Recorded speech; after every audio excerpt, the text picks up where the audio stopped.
بسم اللہ الرحمن الرحیم۔ السلام علیکم ناظرین، محمد بن قاسم کے حوالے سے ہماری تاریخ اور مدارس کی کتب بار بار یہ تو بتاتی ہیں کہ محمد بن قاسم نے 17 سال کی چھوٹی سی عمر میں سپہ سالاری کرتے ہوئے سندھ پر حملہ کیا اور بڑی مہارت سے دیبل سے لے کر ملتان تک کا علاقہ تھوڑے سے عرصے میں فتح کر لیا۔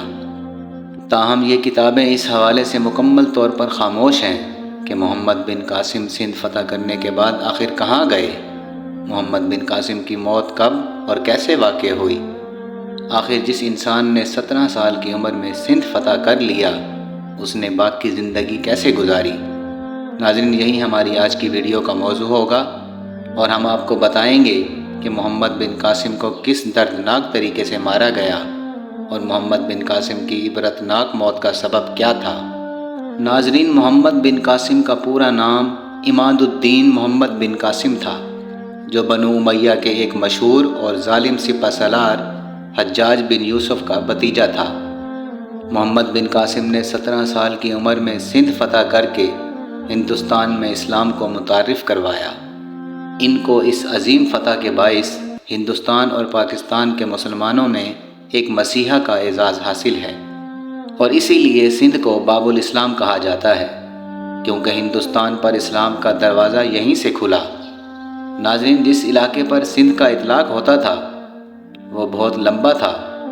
یہ مغرب میں مکران تک، جنوب میں بحیرہ عرب اور گجرات تک، مغرب میں مالوے کے وسط اور راجپوتانے تک، اور شمال میں ملتان سے گزر کر جنوبی پنجاب کے اندر تک وسیع تھا، اور اس تمام تر علاقے کو سندھ ہی کہا جاتا تھا۔ مگر یہ سندھ 2 حصوں میں تقسیم تھا۔ شمالی سندھ پر راجہ داہر کے بڑے بھائی دہرسیہ کی حکومت تھی، جبکہ جنوبی سندھ پر راجہ داہر حکمرانی کرتا تھا۔ دونوں بھائیوں میں اختلاف اس وقت پیدا ہوا جب راجہ داہر نے اپنے نجومیوں اور اپنے درباریوں کے کہنے پر اپنی ہی سگی بہن لاڈی سے شادی کرنے کا فیصلہ کیا۔ نجومیوں کے مطابق لاڈی بہت زیادہ خوش نصیب تھی، اور جس سے اس کی شادی ہوتی حکومت اس کے پاس رہتی۔ راجہ داہر کے بڑے بھائی دہرسیہ کو یہ بات بہت ناگوار گزری، اور وہ ایک بڑی فوج کے ساتھ راجہ داہر پر حملہ آور ہوا۔ اس سے پہلے کہ دونوں کی آپس میں جنگ ہوتی، راجہ دہرسیہ چیچک کی بیماری کا شکار ہوا اور اسی بیماری میں ہی مارا گیا، اور اس طرح راجہ داہر پورے سندھ کا راجہ بن گیا۔ ناظرین، یہ ملک سندھ میں بحری قزاقوں، لٹیروں اور سلطنت عثمانیہ کے باغیوں کے لیے ایک محفوظ پناہ گاہ تھا۔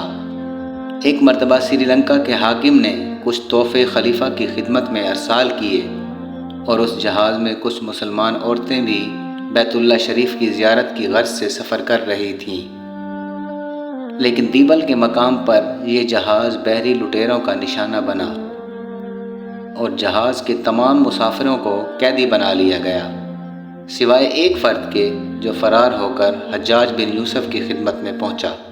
ان دنوں مسلمان اندلس یعنی اسپین اور ترکستان کی فتوحات میں مصروف تھے، اس لیے حجاج بن یوسف نے اس معاملے کو خط و کتابت کے ذریعے نپٹانے کی کوشش کی، مگر راجہ داہر کے منفی جواب میں اس حملے کی نوبت آن پہنچی۔ ناظرین، اس حملے کی سرپرستی کے لیے حجاج بن یوسف نے اپنے 17 سال کے بھتیجے محمد بن قاسم کو چنا۔ مسلمان اس وقت سپر پاور کی حیثیت رکھتے تھے۔ روم اور فارس کی عظیم الشان سلطنتوں کے غرور خاک میں ملا چکے تھے۔ ان کی جنگی ٹیکنیک، ہتھیاروں اور منجنیقوں کا راجہ داہر کی فوج کے پاس کوئی جواب نہیں تھا۔ اس لیے دیبل، جو موجودہ کراچی کے آس پاس کی کوئی جگہ ہے، وہاں سے لے کر ملتان تک کے شہر یکے بعد دیگرے فتح کرتے چلے گئے۔ فتوحات سے بڑھ کر جو کارنامہ محمد بن قاسم نے سر انجام دیا وہ ان علاقوں کی ایڈمنسٹریشن تھی۔ اس نے فتح کے اگلے روز ہی یہ اعلان کروا دیا کہ جو آدمی اپنے مذہب پر قائم رہنا چاہتا ہے، اسے اپنے مذہبی طور طریقے اپنانے کی مکمل آزادی حاصل ہے۔ اس کے علاوہ مندروں اور گرجوں کا سالانہ وظیفہ بھی بیت المال سے مقرر کیا۔ وہ اب عوام الناس میں اتنے زیادہ مقبول ہو گیا کہ شہر کے لوگوں نے ان کی یاد میں شہر کے بیچوں بیچ ان کا مجسمہ تعمیر کروایا۔ ناظرین، اب شروع ہوتا ہے اس کہانی کا تاریخ باب۔ تقریباً سارے ہی مورخین اس بات پر متفق ہیں کہ محمد بن قاسم کی وفات 20 سال کی عمر میں ہوئی، لیکن کچھ تاریخ دانوں نے 19 سال کی عمر میں وفات کا لکھا ہے، مگر اس بات پر سب متفق ہیں، یعنی محمد بن قاسم سندھ فتح کرنے کے تقریباً 2 یا 3 سال تک زندہ رہے۔ دوسری بات یہ کہ محمد بن قاسم کی موت میدان جنگ میں لڑتے ہوئے نہیں ہوئی، اور نہ ہی کسی بیماری کی وجہ سے محمد بن قاسم کی موت واقع ہوئی۔ اگرچہ مورخین ان کی موت کے حوالے سے کوئی متفقہ فیصلہ نہیں دیتے، تاہم اس بات پر سب متفق ہیں کہ محمد بن قاسم کی موت اپنے ہی حاکم کی طرف سے دی گئی سزا کے نتیجے میں ہوئی۔ حجاج بن یوسف کے انتقال کے کچھ ہی عرصے بعد ولید ابن عبد الملک نے مشرقی ممالک کے تمام گورنروں کے نام احکامات جاری کیے کہ وہ تمام فتوحات اور پیش قدمی روک دیں۔ محمد بن قاسم کی شمالی ہند کی فتوحات کی خواہش پوری کرنے کے حالات نے اجازت نہ دی، اور کچھ ہی ماہ بعد خلیفہ ولید بن عبد الملک کا 96 ہجری میں انتقال ہو گیا۔ اموی خلیفہ ولید بن عبد الملک کے انتقال کے ساتھ ہی فاتح سندھ محمد بن قاسم کا زوال شروع ہو گیا، کیونکہ ولید کے بعد اس کا بھائی سلمان بن عبد الملک جانشین مقرر ہوا، جو حجاج بن یوسف کا سخت دشمن تھا۔ حجاج کا انتقال اگرچہ اس کی خلافت کے آغاز سے قبل ہی ہو گیا تھا، لیکن اس عداوت کا بدلہ اس نے حجاج کے تمام خاندان سے لیا، اور محمد بن قاسم کی تمام خدمات اور کارناموں کو نظر انداز کرتے ہوئے انہیں حجاج کے خاندان کا فرد ہونے کے جرم میں عتاب کا نشانہ بنایا۔ ناظرین، محمد بن قاسم کی موت کے حوالے سے 2 بیانات ملتے ہیں۔ چچنامہ سندھ کی تاریخ پر پہلی باقاعدہ کتاب سمجھی جاتی ہے۔ اس کتاب کے مطابق محمد بن قاسم نے راجہ داہر کی موت اور اس کی فوج کو شکست دینے کے بعد دستور کے مطابق مال غنیمت راجہ کی بیوی اور بیٹیوں کو اپنے حاکم خلیفہ سلمان بن عبد الملک کو بھجوایا۔ راجہ داہر کی بیٹیوں نے خلیفہ سے جھوٹ بولا کہ وہ خلیفہ کے لائق نہیں، کیونکہ محمد بن قاسم انہیں پہلے ہی استعمال کر چکا ہے۔ اس بات پر سلمان بن عبد الملک بہت زیادہ ناراض ہوا اور حکم جاری کیا کہ محمد بن قاسم کو بیل کی کھال میں بند کر کے واپس لے آؤ۔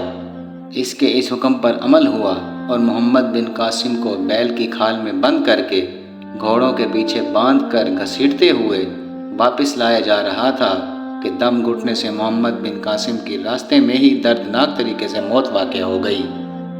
بعد میں خلیفہ کو راجہ طاہر کی بیٹیوں کا جھوٹ معلوم ہو گیا اور اس نے ان لڑکیوں کو بھی زندہ دیوار میں چنوا دیا۔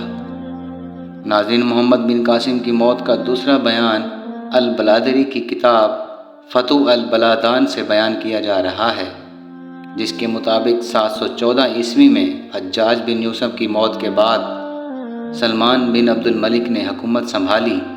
وہ حجاج بن یوسف کو سخت ناپسند کرتا تھا۔ اس نے عنان حکومت سنبھالتے ہی حجاج کے منظور نظر افراد کو قید کروایا، چنانچہ محمد بن قاسم کو بھی قید کر دیا گیا۔ قید کے دوران ہونے والے تشدد کے نتیجے میں محمد بن قاسم کی موت واقع ہو گئی۔ ان دونوں ہی بیانوں کے مطابق حاکم وقت ہی اس عظیم فاتح کی اذیت ناک موت کا سبب بنا۔ ناظرین، اس امید کے ساتھ اجازت دیجیے کہ آپ کو ہماری ویڈیو پسند آئی ہوگی۔ انشاءاللہ بہت جلد آپ کی خدمت میں ایک نئی تاریخی اسلامی ویڈیو کے ساتھ حاضر ہوں گے۔ تب تک کے لیے اجازت دیجیے۔ اللہ حافظ۔